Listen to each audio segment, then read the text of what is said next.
So, hello everyone. Hope you all are doing well. Welcome to our fresh and amazing new podcast interview with young advocate Miss Reena Yadav. So, welcome ma'am. Thank you.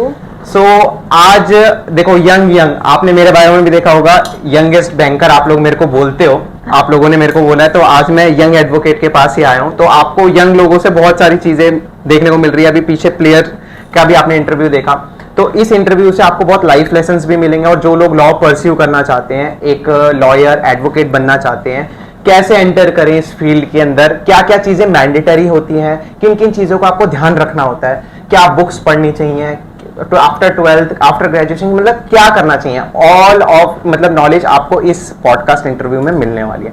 तो ध्यान से एक एक step देखना। और ये नहीं है सिर्फ आपको लॉ के रिलेटेड ही मिलेगा, आपको बहुत सारे लाइफ लेसन्स भी मिलेंगे, क्योंकि हर एक पर्सन के पीछे उसकी एक स्ट्रगलिंग जर्नी भी होती है। तो स्टार्ट करते हैं। So ma'am, first of all हमारी जर्नी किसी भी एक पर्सन की स्टार्ट होती है उसकी स्टूडेंट लाइफ से।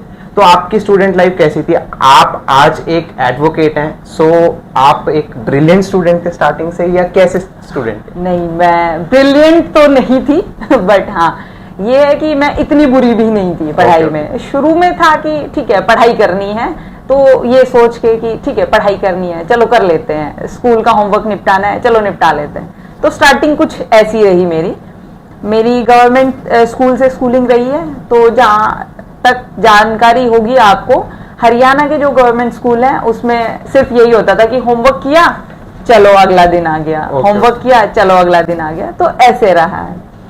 जो मेरी स्कूलिंग थी वो हरियाणा गवर्नमेंट स्कूल, उसके बाद मैं हॉस्टल में चली गई थी 8th क्लास में, तो वहां से मैंने अपनी स्कूलिंग की है 12th तक। ओके। और सब्जेक्ट्स मेरे पास हिस्ट्री, पॉलिटिकल, आर्ट्स बैकग्राउंड से हूँ। ये बात बहुत होती है कि आर्ट्स वाले बच्चे कुछ नहीं कर सकते, मैं बता दूं आर्ट्स वाले बच्चे बहुत कुछ कर सकते हैं। ओके। तो मेरी स्कूलिंग ये रही है।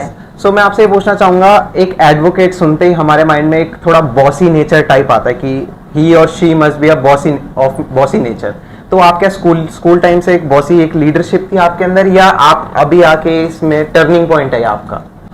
ये इस बात के लिए मैं कहूंगी कि हाँ, मैं एक लीडर थी। ओके। शुरू से मेरे पेरेंट्स ने, मेरी फैमिली ने मेरे में वो लीडर देखा है। वो आज भी मुझे कहते हैं तुम में हमने देख लिया था कि तुम वकालत ही कर सकती हो, इसलिए तुम वकालत में हो आज। ओके। शुरू से रहा कि मैं स्पोर्ट्स में थी, तो वहां पे मैं टीम कैप्टन रही। उसके अलावा एनएसएस में रहा है मेरा इंटरेस्ट, तो उसमें मैंने किया, तो उसमें भी। और क्लास में भी मैं हमेशा अपनी क्लास की मॉनिटर रही हूँ। तो ये लीडरशिप वाली मेरे में क्वालिटी पहले से ही है। हाँ बिल्कुल, बचपन से ही है मेरे में। सो मीन्स लाइक आपने 10th की 12th की आपने बोला आर्ट्स, सबसे बड़ी बात तो आर्ट्स स्टूडेंट आप लोग बहुत चिढ़ाते हो आर्ट्स स्टूडेंट्स को, बहुत सारे स्टूडेंट्स, तो आपको एक लाइव एग्जांपल देखने को मिल सकता है यहाँ पर। सो मैम, अगर मैं आपसे पूछना चाहूँ, if anyone want to join law, या उसको जो परस्यू कर रहे हैं, मतलब कैसे एंटर कैसे किया जाए, क्या लाया जाए माइंड में फर्स्ट ऑफ ऑल कि हाँ मुझे बनना है? First of all we have to prepare our mind ना, कि एक स्टूडेंट को प्रिपेयर करना पड़ता है, तो किस तरीके से वो करे आफ्टर 10th आफ्टर 12th, क्या चीज? सबसे पहले ना अपने आप से पूछो क्या आपका इंटरेस्ट है कानून में। क्योंकि कुछ लोग होते हैं कि ठीक है टीवी पे कुछ न्यूज आई, उसको सुना और उसको सुन के जज कर लिया कि नहीं ये गलत है ये सही है। नहीं, उसको मत करो। आप सबसे पहले करो कि जानने की कोशिश करो ये हुआ क्यों। अगर आप रीजन जानना चाहोगे ना, उसके बाद आपके पास बात आती है, आपको लॉजिक मिलता है। जब आप लॉजिक पे काम करते हो ना, तो आप आधे वकील बन जाते हो। क्योंकि वकील लॉजिक पे काम करता है, कानून पे काम करता है, तब जाके वो वकील बनता है। तो शुरुआत करो, अपने आसपास की चीजों को समझो, उन पे लॉजिक देखो। बहुत सारी चीजें बचपन से चली आ रही हैं कि ऐसा होता है, ऐसा होता है, क्यों होता है, उससे क्वेश्चन करो ना कि इसके पीछे लॉजिक क्या है। हम रात में झाड़ू क्यों लगाते हैं, क्यों नहीं लगाते हैं, सॉरी, हम रात में झाड़ू क्यों नहीं लगाते? कहते हैं कि ये हो जाएगा, बुरा हो जाएगा। नहीं, पहले जमाने में लाइट नहीं होती थी, इसलिए रात में झाड़ू नहीं लगाते थे कि अगर कुछ कीमती चीज गिर गई तो वो झाड़ू के साथ बाहर चली जाएगी, वो गुम हो जाएगी। ये लॉजिक हमने कभी लगाया ही नहीं इस चीज के पीछे कि ठीक है चला आ रहा है, रात में झाड़ू नहीं लगाते इसलिए नहीं लगा रहे। अब लाइट आ गई है, अब लगा सकते हो। कीमती चीज गिरी है, उठा सकते हो। तो ये लॉजिक लगाना शुरू करो। आपका लॉजिकल माइंड जब चलेगा ना, तो आप आधे वकील बन जाओगे। ओके। हाँ, और आपका दूसरा सवाल था शायद कि आपको क्या करना चाहिए, कैसे 12th के बाद कैसे परस्यू करना चाहिए, क्या परस्यू करना चाहिए। तो 12th के बाद होता है कि आपका 5 ईयर LLB होता है। Okay. अब मैं आपको बता दूं, एक 5 ईयर LLB होता है, एक ग्रेजुएशन के बाद 3 ईयर LLB होता है। Okay. तो पहले हम बात कर लेते हैं 12th वाले पर। Okay. इसमें क्लैट का एक पेपर आपने सुना होगा कि Yes. क्लैट का आप एग्जाम दो और Yes. उसके बाद अलग अलग कॉलेजेस से लिस्ट लगती है और उसमें आप एडमिशन ले सकते हो। इसमें आपका BA LLB, BSc LLB, BCom LLB, बहुत सारे वो कॉमन वाले सब्जेक्ट्स के साथ और LLB होती है, ये 5 साल की होती है। इसके लिए आपको क्लैट देना पड़ता है, एंट्रेंस होता है, उसका एंट्रेंस की तैयारी करो और फिर आपका लिस्ट में नाम आ जाता है। सेम होता है 3 ईयर में। कुछ कॉलेजेस हैं जिसमें एंट्रेंस होता है, कुछ हैं जिसमें नहीं होता है। मैंने DU से किया है तो मैं बता देती हूँ कि DU में एंट्रेंस होता है इसका। Okay okay. और इसका एंट्रेंस काफ़ी टफ, जिसे कहते हैं ना कि उस टाइप का होता है कि टफ क्वेश्चंस आते हैं उसमें। आपकी कानून की जानकारी आपको होनी चाहिए, आपका थोड़ा रीजनिंग होनी चाहिए, Yes. करंट अफेयर आपका होना चाहिए, वो सब आपको रख के चलना पड़ता है। तो इस हिसाब से आपको तैयारी करनी पड़ती है। Okay okay okay. हाँ, तो ये है 3 ईयर वाली LLB के 3 लिए। ईयर वाली LLB। कुछ कॉलेज हैं जो प्राइवेट कॉलेजेस हैं जिसमें एंट्रेंस नहीं होता है, उसमें Yes. आप नॉर्मली आप एडमिशन जैसे लेते हैं उनका प्रोसेस जो होता है आप ले सकते हैं वहाँ पे और Okay, वहाँ okay. से आप LLB कर सकते हैं। सो आप क्या सजेस्ट करना चाहोगे स्टूडेंट्स को, 5 इयर्स और 3 इयर्स? ये सजेशन वाला सिचुएशन थोड़ा सा अजीब हो जाता है क्योंकि अगर आप देखोगे तो 5 ईयर वाली जो LLB है यस। उसकी फीस 3 ईयर वाले से कुछ ज्यादा होती ज्यादा। है। हाँ, तो कुछ का ये होता है कि भाई फाइनेंशियल उनकी कंडीशन अच्छी होती है तो Yes. वो कर लेते हैं, कुछ की नहीं होती है तो वो नहीं कर पाते हैं। So, कुछ तो ये ऐसा होता है डिपेंड इसमें? करता है family to family, Okay. Child to child कि वो क्या लेना चाहेगा क्या तो कुछ ऐसा होता है इसमें 5 इयर्स में स्टूडेंट को बहुत ज्यादा प्रिपेयर किया कराया जाता है, ज्यादा नॉलेज दिया जाता है, 3 इयर्स में बहुत शॉर्ट में समझाया जाता है, ऐसा कुछ है? नहीं, ऐसा जहाँ तक मेरी जानकारी है ऐसा नहीं होता है। Okay. बस ये है कि आपको 5 ईयर वाली में 2 कोर्सेज एक साथ करने हैं। Okay, okay. BA और LLB। LLB, yes. तो आपको 2। अब आप ग्रेजुएशन की बात कर रहे हो तो आप BA कर चुके हो, BA 3 कर साल का आपके पास एक्सपीरियंस है तो Yes. आपको सिर्फ 3 साल की LLB करनी है। Okay okay. तो ऐसा कुछ नहीं है कि कम ज्यादा होगा, बस ये है कि 2 कोर्सेज वहाँ पे एक साथ करने होंगे, यहाँ पे अलग अलग कोर्सेज करने अलग अलग कोर्सेज करने होंगे। तो आपने कौन सा किया है? मैंने पहले अपनी ग्रेजुएशन की है BA Okay. जो DU से की है, गार्गी Okay. कॉलेज, काफी फेमस है Yes, सुन yes. सकते हो आप। और उसके बाद मैंने LLB किया है, वो भी DU से किया है, वो भी 3 साल वाली है मेरी। Okay okay. हाँ। सो अगर मैं आपसे पूछना चाहूँ कि कौन सी ऐसी स्टेज थी लाइफ की जो आपको लगा नहीं यार एडवोकेट ही बनना है अब तो? अच्छा, ये स्टेज आई थी मेरी 8th 9th क्लास में जब मैं थी। तो ये जो स्टेज आई थी ये आई थी 8th 9th क्लास में जब मैं अपना घर छोड़ के और हॉस्टल में शिफ्ट हो गई थी। 8th Okay. क्लास में मैं हॉस्टल चली गई थी। तो उस टाइम पे मेरे को ये लगा था कि चलो अब लाइफ में कुछ करना पड़ेगा क्योंकि घर से निकल चुके हो आप, जिम्मेदारियां अब आपकी बढ़ गई हैं, आपको कुछ करके दिखाना पड़ेगा क्योंकि गांव से कुछ ही लड़कियां निकल पाती हैं पढ़ाई के लिए, तो उसमें मैं थी। Okay okay. तो ऐसी सिचुएशन में जब घर से बाहर निकलते हो एक जिम्मेदारी आ गई अपने पेरेंट्स के लिए कि आपको नहीं करना पड़ेगा। अब Yes. उन्होंने इतनी दूर समाज से लड़के भेजा है तो आपको करके दिखाना पड़ेगा। तब मेरे को लगा कि चलो मैं कर सकती हूँ। फिर मेरे फादर ने मेरे को सजेस्ट किया कि आप एडवोकेट बन सकती हैं, आप में है ये क्वालिटी Okay, है। okay. तो मैंने कहा कि चलो ठीक है, लेट्स ट्राई दिस, चेक करते हैं। तो उन्होंने मुझे 11th क्लास में बुक ला के दे दी थी कि आप एक काम करो, ये थोड़ा है ना लॉजिकल रीजनिंग के जो क्वेश्चंस हैं आप इनको ट्राई करो। Okay okay. जो एंट्रेंस के लिए नॉर्मल क्वेश्चंस आते थे ना, फैक्ट बेस्ड क्वेश्चंस, तो मैंने वो तैयार किए थे। तो ऐसे मेरे पापा ने मुझे सपोर्ट किया कि आप एडवोकेट बन सकती हो और उस टाइम पे मैंने सोचा इस चीज को। और बाकी एक टीवी सीरियल भी है जिसका अदालत आपने सुना होगा, आता था टीवी पे, उसका भी मेरे पे थोड़ा असर रहा है, KD पाठक का। KD पाठक हाँ। Most famous. ज्यादा Yes. बच्चे यही है, लेकिन मैं आपको बता दूं कि जो एक्चुअल कोर्ट है उसमें और जो टीवी की कोर्ट है उसमें बहुत ज्यादा डिफरेंस होता है। ऐसा नहीं होता है कि वकील ही जाके छानबीन कर रहे हैं, ऐसा नहीं होता है। ना ही गीता पर हाथ रख के कसम खिलाई जाती है, ऐसा एक्चुअल कोर्ट में नहीं होता है। सो मीन्स ये होता है, मैंने आपको हमेशा ऑफिसर्स के इंटरव्यूज में बताया, real life and real life is different. So जो आपको दिखाया जाता है कि ऐसे आते हैं कातिल, वकील खुद जाता है वहाँ, KD पाठक खुद जाते हैं, इन्वेस्टिगेशन करते हैं, तो ऐसा कुछ नहीं होता जैसे इधर क्लियर हो गया। बट वो आपके लिए एंटरटेनमेंट के लिए किया जाता है टीवी सीरियल्स में। सो आपने ये चीज़ बताई कि आपके जो फादर है उनका रोल बहुत बड़ा रहा है इस चीज़ के अंदर कि आपको ला के देना ये सब चीज़ें। बट ये होता है बहुत सारे स्टूडेंट्स के साथ ऐसा भी होता है कि पेरेंट्स थोपते हैं, ठीक है आपको ये करना है वो करना है, तो आपको ऐसा फील हुआ जब फर्स्ट टाइम आपके फादर ने बोला आप ऐसा करो, क्या माइंड में आया कि पापा क्यों दे रहे हैं, ऐसा कुछ आया या नहीं मेरे को करना है, ठीक है मैं कर लेती हूँ? नहीं, मेरे मन में ऐसा कुछ नहीं आया कि मेरे पापा ने मुझ पे थोप दिया है या मेरी फैमिली मेंबर्स ने मुझ पे। आज तक मैंने जितने भी डिसीजन लिए हैं उसमें मेरी फैमिली ने मुझे हमेशा सपोर्ट किया है। Okay. ऐसा कभी नहीं हुआ कि या तो उन्होंने मुझ पे कुछ थोप दिया हो या मैंने उनको बोल दिया कि नहीं आप लोग ऐसे कर रहे हो, मेरे को ऐसा नहीं करना। नहीं, मैंने जो भी डिसीजन लिया, अगर मेरा दिल्ली आने का डिसीजन था अपने गांव को छोड़ के, तो उसमें भी मेरे पापा ने कि ठीक है आपको अपनी पढ़ाई करनी है आप कीजिए, कोई दिक्कत नहीं है। Okay. आपको वकालत करनी है कीजिए। ये बात बहुत ज्यादा है कि जो लड़कियां एडवोकेट करती है ना उनके लिए स्कोप नहीं है। अगर आप करना चाहते हैं, आप वकालत करना चाहते हैं, आप वकील बनना चाहते हैं, तो ये आपकी मर्जी है। कोर्ट में कभी भी जज ये नहीं कहेगा कि आप लड़की हैं इसलिए मैं आपको नहीं सुनूंगा, कभी नहीं होगा। इसलिए आप अपने पे विश्वास रखिए, आप कीजिए।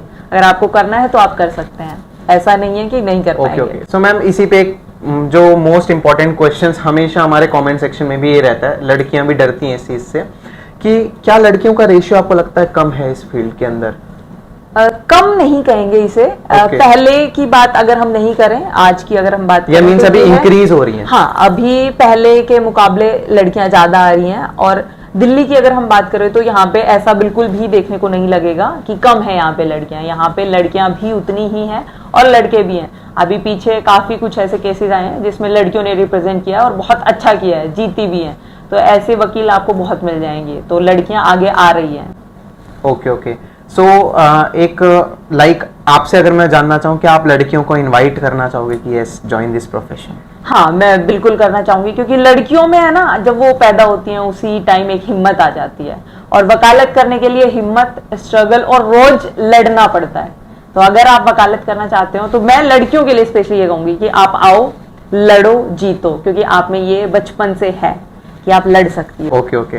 सो मैम एक चीज और पूछना चाहूंगा, एडवोकेट्स को लेके बहुत सारे लोगों के माइंड में रहता है एक मिथ और डिसरिस्पेक्ट भी रहती है कि बहुत लड़ते हैं, बहुत ज्यादा आर्ग्यू करते हैं।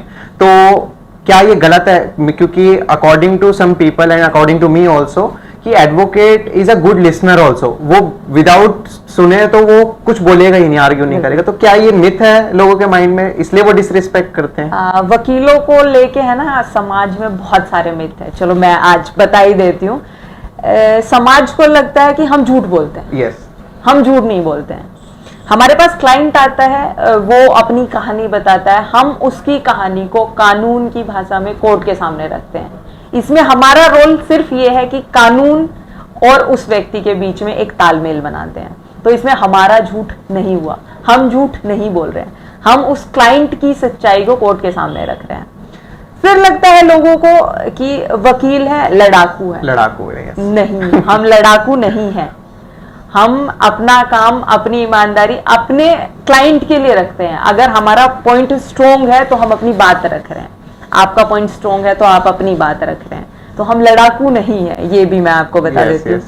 और भी बहुत सारे ऐसे मिथ हैं कि वकीलों की शादियां नहीं होती हैं। yes. ऐसा भी नहीं है। वकीलों से ज्यादा समझदार आपको कोई नहीं मिलेगा, क्योंकि वो दूसरे की परेशानी सुनते हैं, समझते हैं। और वो जब दूसरे की परेशानी समझ सकते हैं तो अपने पार्टनर की तो समझ ही सकते हैं। बट मैम एक डर रहता है कि आजकल लाइक आपकी आईडी पर भी कोई आपको प्रपोजल मैसेज डायरेक्टली नहीं भेज सकता है, उसको डर लगेगा कि यू आर एडवोकेट। मैं आपकी गलतफहमी दूर कर दूं, मेरे कमेंट सेक्शन में भी और मेरे चैट बॉक्स में भी आपको ऐसे बहुत सारे मैसेज मिल जाएंगे। वो डायरेक्टली मुझसे पूछते हैं कि मैम आप शादी कर लीजिए मेरे से। okay. मैं आपसे शादी कर लेता हूँ। मैं अभी बता दूं, मैं अभी शादी करने के मूड में नहीं हूँ, मुझे अभी शादी नहीं करनी है। तो आप सबके लिए भी है ये जवाब। तो प्लीज ऐसे मैसेज ना करें। मुझे अभी अपने काम पर फोकस करना है, मुझे कुछ करना है, अभी इस समाज के लिए थोड़ा सा और देना है अपना योगदान। तो अभी मुझे शादी नहीं करनी है। सभी कमेंट्स के लिए एक कॉमन आंसर मिल चुका है कि मैम अभी इंटरेस्टेड नहीं है। बिल्कुल। और ऑब्वियस सी बात है, फर्स्ट ऑफ ऑल सेटल होना पड़ता है, करियर अपना सेटल करना पड़ता है एंड एवरीथिंग। सो मैम आपने बहुत ये मिथ दूर कर दिए कि लड़ाकू होते हैं और तो आपको फेस करना पड़ा है कभी अपनी सोसाइटी में कि आपको कोई इस नजर से देख रहा है कि यार ये लड़ाकू होगी बहुत ज्यादा, या इस टाइप से? ऐसा बहुत बार होता है। कई बार रिश्तेदार, रिलेटिव्स जो होते हैं वो ठीक है ये वकील बन गई, अपनी वकालत हमारे सामने मत दिखा। ऐसे डायलॉग बहुत सुनने को मिलते हैं कि अपनी वकालत कोर्ट में जाके दिखाना। सुनो, हमने पढ़ाई की है इसी चीज के लिए कि हम अपनी वकालत को दिखा पाए, हम आपसे लड़ नहीं रहे हैं, अगर आप गलत हैं तो हम आपको समझा रहे हैं, उस बात को समझिए, एक लॉजिक के साथ हम आपको वो बात बताते हैं। ऐसे ही नहीं है कि हाँ हम कुछ भी बोलने लगे, नहीं, वकालत की है, कानून को समझा है, तब हम आपको कुछ जानकारी दे रहे हैं, तो समझने की कोशिश कीजिए। यस। सो मैम, आजकल जो बहुत चल रहा है, आपने देखा होगा इंस्टाग्राम पे भी वायरल होते हैं, मतलब कि लाइक एडवोकेट से एक अलग, एडवोकेट को एक भगवान का दर्जा दिया जाता है कि मतलब उसके पास बहुत पावर है। तो मतलब उसके बारे में आप क्या कहना चाहोगे? आपको लगता है कभी इस चेयर पे बैठ के कि आप पुण्य भगवान है, मतलब ऐसा कभी फीलिंग आई है? नहीं, ऐसी बिल्कुल भी फीलिंग नहीं है, और ये गलत है। हम भगवान नहीं है, भगवान एक ही है, वो अब किसी भी धर्म का हो, नाम अलग हो जाते हैं, लेकिन भगवान एक ही है, और हम भगवान नहीं है। हाँ, हमारे पास ये पावर है कि हम कानून को जानते हैं, हमें पता है कानून क्या है, कानून क्या कहता है, कानून कहाँ चलता है, हमें ये पता है, और हम अपनी उस जानकारी पर रखते हैं बिलीव। ऐसा नहीं है कि भाई मेरे को ये पता है इसलिए मैं भगवान हूं, नो, हम भगवान नहीं है, भगवान एक ही है। और पावर है, इस प्रोफेशन में पावर है, क्योंकि हमें कानून की जानकारी है, कानून पे सारा देश चल रहा है, तो इसलिए पावर है इसमें। सो मेन चीज है नॉलेज इज पावर। आपके पास नॉलेज है, किसी भी चीज की नॉलेज है, तो आपके पास you are a powerful person. Okay, so ma'am एक और चीज मैं आपसे पूछना चाह रहा था कि आपने बोला कि गर्ल्स को भी आपने इनवाइट किया, अपनी भी चीजें बताई कुछ, तो अगर मैं आपका से जानना चाहूँ आपका फैमिली बैकग्राउंड कैसा है और आप अभी इस पोस्ट पे हो, तो मतलब थोड़ा रिलेट करके बताइए किस टाइप से। ठीक है, मैं बताती हूँ। मैं एक हरियाणा के बहुत ही साधारण से परिवार से हूँ। मेरे पापा एक किसान हैं, अभी उन्होंने एक बिजनेस भी शुरू किया है। मेरी मम्मी हाउसवाइफ है, और उसके अलावा वो मेरे पापा का साथ देती हैं। हम फैमिली में 4 बहन भाई हैं, जिसमें 2 हम बहनें हैं और 2 मेरे भाई हैं। तो मेरी बहन सीए कर रही है, अभी वो फाइनल में है, और मेरे दोनों भाई एयरफोर्स में हैं। तो ये मेरा फैमिली का बैकग्राउंड है। उसके अलावा मेरी जॉइंट फैमिली है, दादी, चाचा, चाची, पूरा परिवार है। सब अलग अलग जगह अपने में बिल्कुल काम पे लगे हुए हैं, सब कर रहे हैं अपना काम। तो ऐसा मेरा परिवार है। अब बात आती है हरियाणा की। जब हरियाणा की बात आती है ना, तो एक बात कहते हैं कि हरियाणा की लड़कियों को घूंघट में रखते हैं। Yes, right. ऐसा नहीं है, अब जमाना बदल चुका है। हरियाणा की लड़की हरियाणा छोड़ के दिल्ली में बैठी और वकालत कर रही है, तो समय बदल गया है। मैं जब यहाँ आ चुकी हूँ तो और भी आ रही हैं, आएंगी। अब वक्त बदल चुका है, हरियाणा की लड़कियां अब आगे आ रही है। yes. वहां पे जो पढ़ाई का था पहले कि 12th कराई और लड़की की शादी, yes. अब ऐसा नहीं हो रहा है। अब ऐसा बिल्कुल भी नहीं हो रहा है। अब लड़कियां पढ़ रही हैं, कोई डॉक्टर बन रही है, कोई एडवोकेट बन रही है, कोई सीए बन रही है, पुलिस में है, एयरफोर्स में है, अलग अलग फील्ड में जा रही हैं। आप अगर चाहें तो आप चेक कर सकते हैं, एक मानुषी छिल्लर करके हैं, वो अभी शायद मिस इंडिया या मिस वर्ल्ड रह चुकी है, वो हरियाणा से हैं, और वो अपनी डॉक्टरी की पढ़ाई कर रही थी। और एक और इंटरेस्टिंग बात यह है कि वो मेरे ही स्कूल से अपनी डॉक्टरी की पढ़ाई कर रही है, जहाँ पे जिस यूनिवर्सिटी से मैंने अपनी पढ़ाई की है, स्कूलिंग की है, वहां से वो अपनी डॉक्टरी की पढ़ाई कर रही थी। ओके। सो मैम एक चीज मैं आपसे ये पूछना चाहूंगा, जो हर एक स्टूडेंट फेस करता है अपनी लाइफ में, डिस्ट्रैक्शन और कंफ्यूजन। लाइक आप जब ग्रेजुएशन कर रहे थे, आप जब लॉ परस्यू कर रहे थे, कभी ऐसा लगा कि यार क्यों कर रही हूँ, यार ये करते हैं, कभी किसी पुलिस की तैयारी करने वाले एस्पिरेंट को देख ले ये करते हैं, यार बैंकर को देख ले ये करते हैं, कभी ऐसा कहीं डिस्ट्रैक्शन आया किसी प्रोफेशन को लेके आपके माइंड में, या आपके बहुत स्मूथ था? नहीं, मेरा एक चीज मुझे है ना बहुत पहले क्लियर हो गई, अगर मेरा लॉ में इंटरेस्ट है तो मुझे वही करना है। मेरा स्पोर्ट्स में इंटरेस्ट है, मेरा लॉ में इंटरेस्ट है, मैं वही करूंगी। इसके अलावा अगर मुझे इधर उधर, मतलब मेरा इंटरेस्ट क्लियर नहीं है, अभी मुझे क्या करना है यही क्लियर नहीं है, मेरा ड्रीम क्लियर नहीं है, इसलिए डिस्ट्रैक्शन होती है सबसे बड़ी बात। तो इसलिए ना आप पहले अपने आप से सवाल करो, आपको क्या करना है।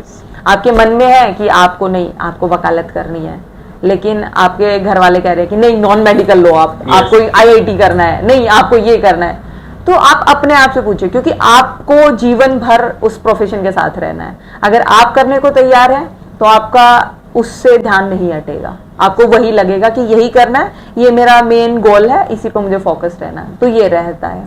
तो ऐसे डिस्ट्रैक्शन तभी आती हैं जब आप क्लियर नहीं होते हैं। तो पहले be clear with your goal, सबसे बड़ी। अब आ जाते हैं कि आपने क्लियर कर लिया, अपना स्टडीज क्लियर कर ली लॉ की, अब आता है मेन जो स्ट्रगल स्टार्ट होता है एक लॉ स्टूडेंट का, इंटर्नशिप ढूंढना और ये सब करना। तो इसके बारे में आप थोड़ा शेयर करिए प्लीज। हाँ, ये है, कहते हैं कि ये बहुत मुश्किल काम है, इंटर्नशिप नहीं मिलती, लेकिन मैं आपको एक चीज बताती हूँ, आप किसी भी कोर्ट में जाइए, किसी भी एडवोकेट से बात कीजिए, अगर आप जाएंगे उनसे बात करेंगे वो आपको इंटर्नशिप जरूर देंगे, क्योंकि हर एक एडवोकेट इतना कोऑपरेटिव है अभी। कुछ एक की बात नहीं कर रही हूं मैं, बाकी नॉर्मल अगर हम बात करें, जनरल देखें तो है, सारे एडवोकेट्स चाहते हैं कि बच्चे सीखें, आगे बढ़ें। आप सीनियर एडवोकेट से अगर बात करेंगे ना तो वो यही कहेंगे कि ठीक है हम तैयार हैं, आप आइए हमारे पास, हम सिखाते हैं आपको। लेकिन आप में वो होना चाहिए कि आप सीखना चाहते हैं। ऐसा नहीं है कि आप आए, आप उनका भी टाइम वेस्ट करें, आप अपना भी टाइम वेस्ट करें, तो ऐसे बच्चों को एंटरटेन नहीं करते हैं। लेकिन अगर आप सीखना चाहते हैं, जेन्युइन है, आप इस एडवोकेसी में आगे आना चाहते हैं, तो वो आपको सिखाएंगे। आप किसी भी एडवोकेट के पास चले जाइए, वो तो चलो इस पे एक क्वेश्चन मैं आपसे पूछ लेता हूँ, हाउ टू अप्रोच एडवोकेट। आपको उनके पास जाके क्या कैसे बात करना होता है या क्या बोलना होता है उनको? नॉर्मली आप कुछ एडवोकेट्स का ये होता है कि वो अपने लाइक ईमेल आईडी दे देते हैं कि आप उन पे बात कर लीजिए, उनका मोबाइल नंबर मिल जाते हैं, वरना आप किसी चैम्बर में चले जाइए। यहाँ पे जब आप कोर्ट में आते हैं, यहाँ इतने सारे चैम्बर हैं, आप या तो रेफरेंस ले लीजिए। अगर आपके पास रेफरेंस नहीं है, आप डायरेक्टली अगर ऑनेस्टली आप जाके कहेंगे कि मैं ऐसे एडवोकेट हूँ, मैं अभी लॉ का स्टूडेंट हूँ और मेरे को इंटर्नशिप करनी है, तो मैं क्या करूं, आप मुझे बताइए। तो ऐसी सिचुएशन में वो आपको खुद गाइड कर देंगे। अगर आपको लगता है कि ये बेहतर है मेरे लिए, मैं इनके पास सीख सकता हूँ, तो आप वहां पे इंटर्नशिप कीजिए। आप उनसे रिक्वेस्ट कीजिए कि सर मेरे को इंटर्नशिप करनी है, प्लीज आप मेरे को कंसीडर कर लीजिए। तो कंसीडर कर लेते हैं। घर से बाहर निकलना पड़ेगा, मेहनत करनी पड़ेगी। हाँ, घर से बाहर निकलना पड़ेगा, ये सबसे बड़ी बात है। सो मैम, जैसे इंटर्नशिप, चलो इंटर्नशिप मिल गई, तो कितना टाइम पीरियड होता है इंटर्नशिप का और एडवोकेट बनने तक का क्या सफर होता है? ऐसा कहीं लिखा हुआ नहीं है कि इतना पीरियड होता है कि आपको इंटर्नशिप करनी पड़ेगी, लेकिन कहते हैं वकालत में जितना ज्यादा आपको कोर्ट का एक्सपीरियंस होता है ना, उतना ज्यादा आपको नॉलेज होती है, उतनी ज्यादा आपकी अच्छी पकड़ होती है कानून पे। तो इसलिए ना कुछ कॉलेजेस में मैंडेटरी होता है कि आपको 1 मंथ की इंटर्नशिप करनी है, किसी में होता है 6 मंथ्स की करनी होती है, वो टाइम पीरियड भी देते हैं कॉलेज वाले। लेकिन जहाँ पे ये चीज नहीं है तो आप ट्राई कीजिए, आप एडवोकेट से बात कीजिए। अगर आप दिन में 1-2 घंटे निकाल के आप किसी कोर्ट में, ठीक है कोई एडवोकेट नहीं है, आप कोर्ट में चले जाइए, आप बैठिए, वहां पे देखिए कि कोर्ट की क्या प्रोसीडिंग है, कोर्ट में क्या चल रहा है, आप वो देखिए। तो इससे आपको सीखने को मिलेगा। ठीक है, आपको नहीं पता चल रहा है कि क्या चल रहा है, क्या हो रहा है, आप किसी से बात कीजिए। अगर आप किसी से बात करेंगे ना, कोई आपको मना नहीं करेगा, वो आपको बताएंगे कि अच्छा ठीक है। हाँ, ये हो सकता है कि किसी के पास टाइम है, किसी के पास टाइम नहीं है, तो उसके हिसाब से उनके जवाब हो सकते हैं कि मैं अभी नहीं बता सकता। आप दूसरे से पूछ लीजिए। तो उनके भी टाइम का थोड़ा सा ध्यान रखना पड़ता है। ओके। सो मीन्स जैसे मैम एडवोकेट का टैग कब मिलता है हमें? एडवोकेट का टैग मैं बता देती हूँ। आपने जब LLB कर लिया, उसके बाद आपको है ना रजिस्ट्रेशन कराना पड़ता है अपना BCD में, इसको BCI बोलते हैं शायद, बार काउंसिल ऑफ इंडिया, उसमें आपको रजिस्ट्रेशन कराना पड़ता है। उससे आपको एक इनरोलमेंट नंबर मिलता है, उस इनरोलमेंट नंबर के बाद आप एडवोकेट बन जाते हैं। आप अगर इनरोल्ड हो जाते हैं तब आप एडवोकेट बन जाते हैं। ओके। सो मैम, जैसे आप अभी डिस्ट्रिक्ट कोर्ट में हैं। जी मैम। यस। सो मीन्स अगर जैसे कोई सुप्रीम कोर्ट लॉयर बनना चाहे, एडवोकेट बनना चाहे, सो मतलब क्या रहता है, डिफरेंस क्या रहता है district court, supreme court, lawyers and in lawyers में, मतलब या प्रमोशन कहते हैं इसको या क्या कहते हैं? जैसे आप अभी डिस्ट्रिक्ट में हैं, तो आप सुप्रीम कोर्ट लॉयर कैसे बनेंगे? वो प्रमोशन कहलाएगा आपका या कोई एग्जाम होता है, क्या होता है वो? सुप्रीम कोर्ट का एडवोकेट बनने के लिए ना एक ये होता है कि वहाँ पे है ना एडवोकेट ऑन रिकॉर्ड आना पड़ता है, जितनी मेरी जानकारी है। उसके लिए आपका कुछ साल का एक्सपीरियंस, कुछ आपकी अपीयरेंस होनी चाहिए, तो उस सब से होता है वो। तो उसके लिए आपको सुप्रीम कोर्ट में अपीयर होना पड़ता है, AOR के पास प्रैक्टिस करनी पड़ती है। तो ये सारी उनकी वेबसाइट पे आपको मिल जाएंगी। हाँ, अपीयरेंस पे एक क्वेश्चन मैं आपसे पूछना चाहता हूँ कि आपने अपीयरेंस किया है अभी कहीं पर? डिस्ट्रिक्ट कोर्ट में मेरी अपीयरेंस है, हाई कोर्ट में भी मेरी कुछ अपीयरेंस है। सो अपीयरेंस में मैं क्वेश्चन पूछना चाहूंगा, नर्वसनेस हुई है, डर लगा है? हाँ, नर्वसनेस होती है। डर नहीं कहेंगे, नर्वसनेस होती है। इसमें सबसे ज्यादा जो रोल रहा है वो मेरे सीनियर्स का रहा है। वो हमेशा ना मेरा सपोर्ट बन के मेरे पीछे रहे हैं कि ठीक है रीना, आप लीड कीजिए, हम आपके साथ हैं, जो भी होगा हम देखेंगे, आप लीड करो। तो उन्होंने मुझे बहुत सपोर्ट किया है। और जब ये ऐसा सपोर्ट मिलता है ना पीछे, तो फिर आपको जो नर्वसनेस वाला सिस्टम है ना, वो खत्म हो जाता है आपके अंदर। तो शुरू में होता है कि हाँ ठीक है, नर्वसनेस है। और जज भी इतने अच्छे हैं आज के टाइम पे कि वो कोऑपरेट करते हैं। जब उनको दिखता है कि यंग एडवोकेट है, तो वो हेल्प करते हैं, वो आपको टाइम देते हैं, वो आपको सुनते हैं, तो ऐसा होता है कि आपकी नर्वसनेस कम हो जाती है इस चीज से। सो मैम एक मैं आपसे वो फीलिंग पूछना चाहूंगा, जब आप लीड करते हैं अंदर जो भी है, आप आर्ग्यू करते हैं, क्या फीलिंग रहती है उस टाइम? मतलब धक धक भी हो रही होती है, और ये मतलब क्या क्वेश्चन मैं पूछूं, ऐसा भी होता है कभी, और कभी ऐसा भी हो सकता है कि आपका माइंड मेस्ड हो गया हो, यार मैं अब क्या क्वेश्चन, कभी ऐसा हुआ आपके साथ? फेस किया आपने? हाँ, ऐसा होता है। एक तो मैं आपको बता दूं, लाइक आपको जानकारी नहीं है, हमारी ना अलग अलग स्टेजेस होती हैं केस की, तो उसमें है ना क्वेश्चन हमें एक स्टेज पे करने होते हैं, दूसरी स्टेज पे हमको आर्ग्यूमेंट करना होता है, तो ये अलग अलग स्टेजेस हैं। जब हमें क्वेश्चन करना होता है ना, तो हम प्रिपेयर करके जाते हैं कि ठीक है हमें ये क्वेश्चन करना है, ये नहीं पूछना है, ये पूछना है, ऐसे करना है, ऐसे करना है, तो हम वो करते हैं। लेकिन कई बार ऐसा होता है कि हमने सोचा है कि सामने वाला ये जवाब देगा और इसके हिसाब से हमारा नेक्स्ट क्वेश्चन होता है, लेकिन कई बार वो जवाब नहीं मिलता है, तो ऐसी सिचुएशन में हो जाता है कभी कभी कि हम क्या करें, हमें समझ में नहीं आता है, तो उस टाइम पे प्रेजेंस ऑफ माइंड आपका बहुत ज्यादा वकालत में बहुत चलता है, और खासकर क्रिमिनल लॉ की अगर मैं बात करूं तो उसमें प्रेजेंस ऑफ माइंड सबसे ज्यादा जरूरी है, तो ये होता है। अब आर्ग्यूमेंट की जब बात आती है तो कुछ लोग होते हैं जो बहुत पॉइंट टू पॉइंट बातें करते हैं, कुछ होते हैं कि ठीक है सारी बातें घुमा फिरा के पूरी कहानी की तरह पूरा बताएंगे, तो अलग अलग तरीके के होते हैं, तो मैं दोनों हो जाती हूँ। कभी कभी मैं घुमा देती हूँ बातों को, कभी मैं पॉइंट टू पॉइंट कर देती हूँ, अपने अकॉर्डिंग चलता है वो। So, देखो यहाँ पे स्टेजेस के बारे में भी जानने को मिला, जैसे हम लोग सीरियल्स टीवी में देखते हैं कि डायरेक्टली जज के आगे पेश हो गए और बिल्कुल धड़ाधड़ आर्ग्यूमेंट चल रहा है, तो ऐसा कुछ नहीं, आप देख सकते हो। ऐसा कुछ नहीं होता है। एक और मैं बता दूं, फाइलिंग से लेके फाइनल आर्ग्यूमेंट जजमेंट तक बहुत सारी स्टेजेस होती हैं, जो ऐसी स्टेजेस हैं जो कुछ टीवी सीरियल्स में दिखाई गई हैं, कुछ में नहीं दिखाई गई हैं, इसलिए ऐसा मत सोचिए कि ये पहले दिन गए और आपका फैसला हो गया, बिल्कुल नहीं। किसी केस में साल लग जाते हैं, किसी में महीने लग जाते हैं, अलग अलग टाइम लगता है, अलग अलग स्टेज होती हैं। आप केस फाइल करते हैं, उसके बाद अलग स्टेज है, उसके बाद अलग है, उसके बाद अलग है, और फिर कहीं जाके एक फैसला आता है, एक जजमेंट आती है। ओके, सो मैम अभी आप एडवोकेट हैं, बट अभी भी आपको थोड़ी बहुत मतलब नॉलेज लेने की जरूरत पड़ती है। बीच में कोई केस आ गया कि मैं इस पे कौन सा रूल लगा सकती हूँ या कौन सा लॉ फिट बैठ सकता है, तो आप हेल्प लेती हैं बुक्स की? अभी जी बिल्कुल बिल्कुल। वकीलों के लिए एक बात कहते हैं कि वकील पढ़ना कभी नहीं छोड़ता, चाहे वो कितने ही सीनियर हो जाए, कितने ही जूनियर हो, कितने ही सीनियर हो, वो हमेशा पढ़ते रहेंगे, क्योंकि कानून में चेंजेस होते रहते हैं, अमेंडमेंट्स होती रहती हैं, उसको जान। और फिर एक चीज आज नहीं आई है, अब मुझे उसके बारे में जानकारी नहीं है, तो मुझे उसके बारे में सर्च करना पड़ेगा। कुछ नया पॉइंट आया, उसके बारे में मुझे देखना पड़ेगा। तो हम हर रोज सीखते हैं, हर रोज पढ़ते हैं, कभी नई जजमेंट आ गई है, कभी कुछ आ गया है, कभी कुछ, तो हम हर रोज पढ़ते रहते हैं। ओके, सो मैम कभी जैसे आपने इंटर्नशिप की होगी पहले, और इंटर्नशिप के दौरान बहुत सारी फाइल्स पढ़नी भी पड़ती हैं, बहुत सारे केसेस के गो थ्रू करना पड़ता है, तो कभी ऐसा कोई केस देख के लगा है आपको अरे ये भी होता है, मतलब ऐसे भी फीलिंग्स आई हैं कभी, अरे यार ये ऐसे केस आ जाते हैं यार? हाँ, ऐसा बहुत सारा होता है, बहुत सारी सिचुएशंस आती हैं।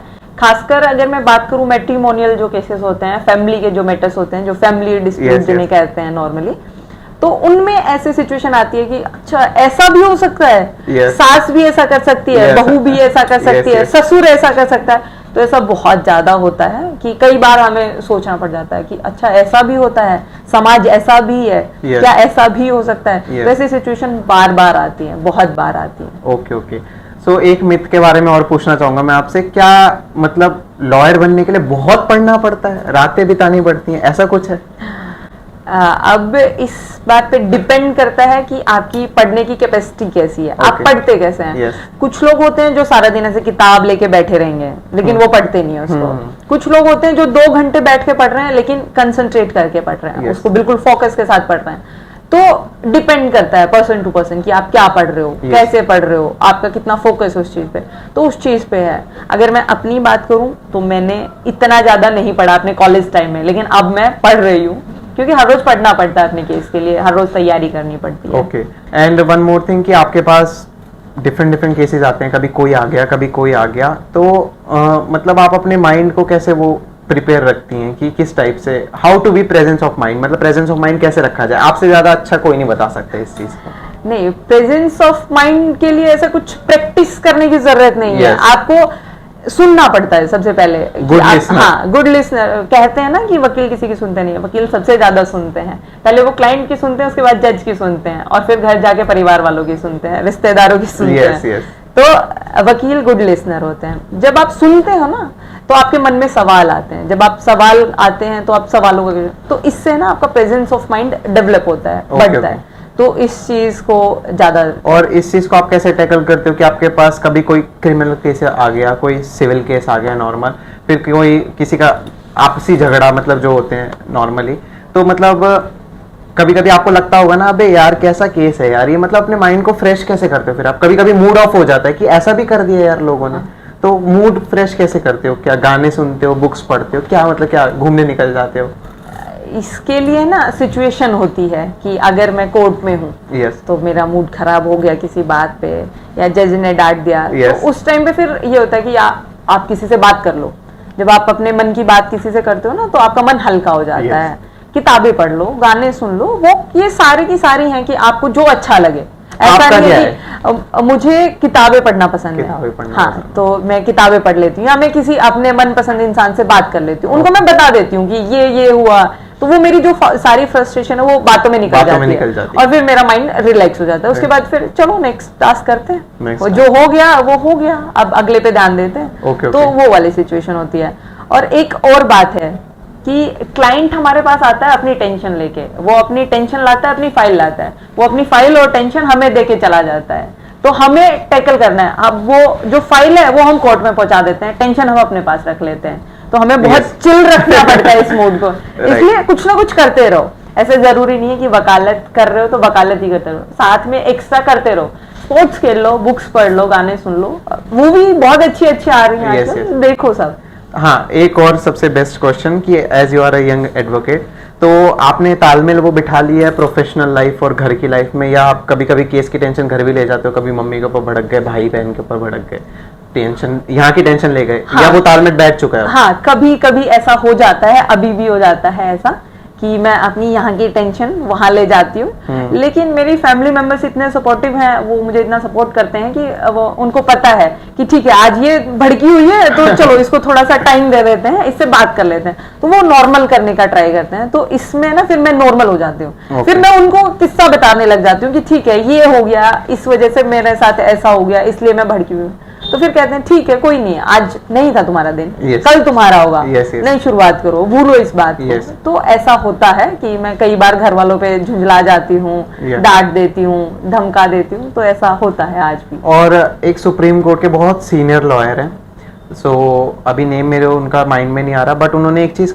कही थी कि एक लॉयर एक ऐसा प्रोफेशन है जिसमें एक लॉयर डेली सीखता है जी। तो क्या ये सही है? बिल्कुल, ये बहुत सही बात कही है उन्होंने, और शायद ये राम जेठमलानी जी हैं जिन्होंने ये बात कही थी, और उन्होंने बिल्कुल सही कहा है कि हम लोग हर रोज सीखते हैं, क्योंकि आज सुप्रीम कोर्ट ने कोई जजमेंट दे दी है तो अब उसके अकॉर्डिंग हमारे लिए वो कितनी फायदेमंद है, हमें उसको पढ़ना पड़ेगा, हमारे किस केस पे वो अप्लाई करती है हमें उसके लिए देखना पड़ेगा, इसलिए हम हर रोज पढ़ते हैं। अब एक दिन में 10 जजमेंट आ गई, 20 आ गई, उसमें से 5 हमारे फायदे की हैं, तो 5 तो पढ़नी पड़ेंगे ना। तो 10 पढ़ेंगे तब हमें पता चलेगा 5 हमारे काम की हैं, तो इसलिए हम हर रोज पढ़ते हैं। ओके। एंड मैम आप अपने आप को अपडेटेड कैसे रखते हो? आप सोशल मीडिया होलिक हो या मतलब कैसे अपने आप को अपडेटेड कैसे रखते हो? सोशल मीडिया, बुक्स, न्यूज, किस टाइप से? मैं या आपका कोई ऐसा पर्सन है जो आपको शेयर करता है सारी चीजें? मैं लोगों के लिए मैं कुछ हमारे वो हैं एप्स वगैरह हैं, जैसे लाइव लो हो गया, बार एंड बेंच हो गया, उस पे जजमेंट्स आती रहती है, न्यूज आती रहती है, लोगों के लिए मैं उनको रेफर करती हूँ। उसके अलावा कभी कभी सोशल मीडिया देख लिया कि ठीक है इस पे भी ये ट्रेंड में चल रहा है, तो चलो देखते हैं क्या है ये, फिर उसको थोड़ा सर्च कर लिया, उसके बारे में जानकारी ले ली। फिर उसके अलावा मेरे है ना ऑफिस में एक चीज बहुत अच्छी है, मेरी टीम बहुत अच्छी है, वो डिस्कस करती है इन चीजों को, कि अगर एक टॉपिक आ गया है तो हम अपने सारे पॉइंट्स को एक साथ बैठ के डिस्कस कर लेते हैं, और जब हम डिस्कस करते हैं तो हमें नए पॉइंट्स मिलते हैं, क्योंकि मेरे पास शायद एक पॉइंट है, उनके पास 2 है, उनके पास 3 है, तो ऐसे अलग अलग के पास अलग अलग पॉइंट है, और इससे हमें सीखने को बहुत ज्यादा मिलता है। तो मेरी टीम में ये जो टीम डिस्कशन वाला है ये बहुत ज्यादा है, तो इससे मुझे बहुत कुछ सीखने को मिलता है। मींस ग्रुप डिस्कशन, जैसे हमें ग्रुप स्टडीज बोलते हैं हम स्कूल लाइफ में, कॉलेज लाइफ में, तो same like that here in profession कि ग्रुप डिस्कशन, एक एडवोकेट के प्रोफेशन में ग्रुप डिस्कशन मैम की लाइफ में बहुत अच्छा रोल प्ले किया है इसमें। तो इससे आपको ये पॉइंट भी सीखने को मिला कि हाँ अगर आप ग्रुप स्टडीज भी करते हो और लाइक आप एक आर्ट्स बैकग्राउंड से हो या आप यूपीएससी की तैयारी कर रहे हो किसी चीज की, तो आप ग्रुप स्टडी करोगे तो आपको डिफरेंट पॉइंट्स मिलते हैं, तो आपका एक आंसर, एक क्वेश्चन का एक आंसर बहुत इजीली तैयार हो जाता है। तो आप लाइक, अच्छा मैम एक चीज और पूछना चाह रहा था मैं कि अगर हम लॉ परस्यू करते हैं तो मतलब कोई ऐसी चीजें आप सजेस्ट करना चाहो एक स्टूडेंट को, कोई बुक हो या ऐसे किस टाइप से कुछ चीजें सजेस्ट करना चाहो एक्स्ट्रा में, लाइक हम जैसे हम 12th की स्टडी करते हैं, मेडिकल करते हैं, तो हम एक्स्ट्रा बुक्स कुछ खरीदते हैं ना, सपोर्टिव मटेरियल, तो ऐसा कुछ सजेस्ट करना चाहोगे? अच्छा, जो 12th के बाद जो बच्चे क्लैट की तैयारी कर रहे होते हैं उसके लिए है ना यूनिवर्सल की एक बुक आती है, तो आप वो ले सकते हैं, आपको मिल जाएगी, नॉर्मली शॉप्स पे मिल जाएगी, उसको क्लैट एंट्रेंस के नाम से आपको मिल जाती है वो। और जो बच्चे DU के लिए तैयारी कर रहे हैं या 3 ईयर के लिए कर रहे हैं, तो उनके लिए ना बुक्स आपको अवेलेबल होती हैं, यूनिवर्सल की हैं, जिसमें एंट्रेंस के लिए जो स्पेसिफिकली बनी है, आप उन बुक्स को रेफर कर सकते हो, उनमें बहुत अच्छे क्वेश्चन। इसके अलावा आप है ना पास्ट ईयर जो क्वेश्चन पेपर है, जिस भी आप एंट्रेंस के लिए तैयार कर रहे हो, सिर्फ लॉ की बात नहीं कर रही हूँ, जिस भी पेपर के लिए आप तैयारी कर रहे हैं, पास्ट ईयर 10 साल के पेपर उठाओ आप और उनकी तैयारी करो। आपने जब 10 साल के वो पेपर उठाए तो आपको पता चलेगा किस तरीके के क्वेश्चंस आते हैं उसमें, क्या आपसे पूछा जाता है। जब आप वो सॉल्व करोगे ना तो आपको पता चलेगा कि आपको पढ़ना क्या है, आपको तैयारी किस वे में करनी है, फिर आपका वो पाथ है ना वो थोड़ा क्लियर हो जाएगा, फिर उस पर चलना थोड़ा इजी होगा। तो आपने कोचिंग ली है कहीं? मैंने कोचिंग नहीं ली है कहीं भी। अगर मैं विदाउट कोचिंग आप एडवोकेट हो? हाँ, बिना कोचिंग के मैं एडवोकेट हूँ। ओके। मैंने शुरू में ट्राई किया था, तो एक शायद 15 डेज का क्लैश कोर्स होता है। ओके। ये ABVP जो है DU का पार्टी है शायद स्टूडेंट्स की, वो दिलवाती थी उस टाइम पे, मेरे टाइम पे। तो मैंने 15 दिन का वो कोर्स किया था और उससे फिर मेरी तैयारी हुई थी, और वो बहुत अच्छा मटेरियल देते हैं और काफी एंट्रेंस की वो तैयारी करवाते हैं, तो मैंने वहां से तैयारी की थी। ओके। सो मींस आपका ज्यादा रोल किसका रहा? आपने यूट्यूब से पढ़ा, बुक से पढ़ा, किस चीज से पढ़ा आपने, क्या चीजें की, या पेपर सॉल्व किए? मैंने यूट्यूब से तैयारी की है। ओके। और उसके अलावा जो पास्ट ईयर क्वेश्चन पेपर होते हैं वो, और जो नॉर्मल बुक्स अवेलेबल होती हैं उन सब से। हाँ, सो मींस कुछ एक्स्ट्रा करिकुलम करने की जरूरत नहीं है, मींस जो अवेलेबल है मटेरियल उससे इजीली कोई भी स्टूडेंट कर सकता है। अगर आपका इंटरेस्ट है लो करने में, अगर आप अपना लॉजिकल माइंड अप्लाई कर सकते हैं तो आप कर सकते हैं, बिना कोचिंग के आप कर सकते हैं, आपको कोचिंग लेने की जरूरत नहीं है। इसके अलावा यूट्यूब पे है ना, आप इस टाइम पे बहुत अच्छे टीचर्स हैं जो बहुत अच्छी तैयारी करवाते हैं, तो आप उनकी रेफरेंस ले सकते हैं। अगर आपको कुछ समझ में नहीं आ रहा है तो आप उनसे कांटेक्ट कर सकते हैं। ओके। एंड सबसे एक और मेन चीज मैं आपसे ये पूछना चाह रहा था कि लाइक अब कोई पर्सन तैयारी कर रहा है, तो आपको क्या लगता है आपके साथ के भी और भी बच्चे होंगे, आपके कलीग होंगे, आपके फ्रेंड सर्कल में होंगे जो लॉ कर रहे होंगे, गिव अप करने का मेन रीजन क्या होता है लॉ के अंदर बच्चों का? क्या वो स्ट्रगल से पीछे हटना चाह रहे होते हैं, या मतलब फेलियर्स के मारे, क्या होता है वो गिव अप का एक कोई रीजन? ना कुछ रीजंस हैं, जैसे इसमें ना स्ट्रगल हर रोज करना पड़ता है। ऐसा नहीं है कि आपको यहाँ बैठे बैठे आपको क्लाइंट मिल गए, आपको काम मिल गया, को सीखने को मिल गया। आपको ना हाथ पैर चलाने पड़ेंगे, आपको स्ट्रगल करना पड़ेगा, रोज कोर्ट आना पड़ेगा, आपको तैयारी करनी पड़ेगी। ठीक है, आज क्लाइंट नहीं मिला, कल के लिए तैयारी करनी पड़ेगी, सीखना पड़ेगा। तो इस चीज से कुछ होते हैं कि कुछ मोटिवेट हो जाते हैं कि ठीक है, मेरे को स्ट्रगल करना है, मेरे को लड़ना है, आज नहीं कल हो जाएगा, कल नहीं परसों हो जाएगा, तो ऐसा होता है। तो कुछ उसमें गिव अप कर जाते हैं कि ठीक है आज नहीं हो रहा। फिर कुछ की फैमिली कंडीशंस भी बहुत मायने रखती हैं कि मेरी फैमिली मुझे सपोर्ट कर रही है कि ठीक है आज आपके पास क्लाइंट नहीं है, कल आ जाएंगे, परसों आ जाएंगे, ये वाली सिचुएशन हो जाती है। लेकिन कुछ में होता है कि उन्हीं को करना पड़ता है अपनी फैमिली के लिए, तो वो कि फिर उनके लिए होता है कि भाई ये वाला ऑप्शन छोड़ देते हैं, क्योंकि इसमें हमें टाइम देना पड़ेगा, इसमें हमें टाइम एनर्जी देना पड़ेगा। ये मेन इशू होता है। ओके। एंड जो सबसे ज्यादा मोटिवेट करती है चीज वो है मनी। सो ऐसा जो आपने लॉयर का नेम बोला था, उन्होंने वो एक फाइल रीड करने के भी चार्ज करते हैं बहुत ज्यादा, और सुप्रीम कोर्ट के बहुत ऐसे लॉयर्स हैं। सो क्या मैंने बाहर सुना भी ऐसा, क्या चीज सही है कि means advocacy is a top paying profession? Top paying नहीं कहेंगे, लेकिन बाहर एक मिथ है कि हम क्लाइंट को लूटते हैं। मैं इस मिथ को दूर करना चाहूंगी कि हम क्लाइंट को नहीं लूटते हैं, हम अपनी मेहनत की, क्योंकि एक फाइल तैयार करने के लिए हमें पहले आपकी प्रॉब्लम सुननी पड़ेगी, उस पर ड्राफ्ट तैयार करना पड़ेगा, उसके बाद उसको फाइल करना पड़ेगा, और उसके बाद वो कोर्ट में जाएगी। हम अपनी मेहनत की, जो हमारी जेन्युइन मेहनत है, हम उसके लिए चार्जेस लेते हैं। अब ये डिपेंड करता है कि मेरा एक्सपीरियंस कम है, आपका एक्सपीरियंस ज्यादा है, तो वो उसके हिसाब से फीस हो जाती है कि आपको इतना टाइम देना पड़ता है, मेरे को उतना टाइम देना पड़ता है, तो उसके हिसाब से वो होता है। हम क्लाइंट्स को लूटते नहीं हैं। ओके। ये आपका एक मिथ है बाहर दुनिया में, बहुत बड़ा मिथ है ये आपका, दूर हो गया सबका वैसे मिथ। सो आपने अर्निंग के बारे में बता दिया। मैम, कोई ऐसी टिप या कोई ऐसी आप चीज यूथ के लिए आज के लिए बताना चाहो, कोई भी ऐसी टिप देना चाहो अपनी तरफ से, कोई एक टिप ऐसी जो आज के यूथ को आप देना चाहो अपनी तरफ से? मैं यही कहना चाहूंगी कि आप है ना, सीखना बंद ना करें, सीखते रहें। ठीक है, आप लो नहीं सीख पा रहे हैं, आप कुछ और सीख लीजिए, आप कुछ और कर लीजिए, जिसमें आपका इंटरेस्ट है आप वो कीजिए। और उसके साथ साथ कोई दूसरा पॉइंट, ठीक है मेरा लो में एडमिशन हो चुका है, मैं वकालत कर रही हूँ, मैं एडवोकेट बन चुकी हूँ, लेकिन मेरा इंटरेस्ट और भी है, मैं स्पोर्ट्स में काफ़ी अच्छी रही हूँ, तो मैं स्पोर्ट्स खेल लेती हूँ। जब ऐसा लगता है ना कि जीवन में कुछ नहीं बचा, तो जाके अपना फेवरेट स्पोर्ट खेल लो आपको बहुत अच्छा लगेगा, आपको पॉजिटिव वाइब आएगी उससे। तो आप है ना, गिव अप ना करें, आप जो कर रहे हैं उसके लिए करते रहें, लड़ते रहें, रोज करें, तभी आपको सक्सेस मिलेगा। ओके, सो एट लास्ट जो एक क्वेश्चन है कि आपको लगता है अपनी सोसाइटी में देखकर कि अभी भी लोगों में लैक ऑफ नॉलेज है लॉ को लेकर?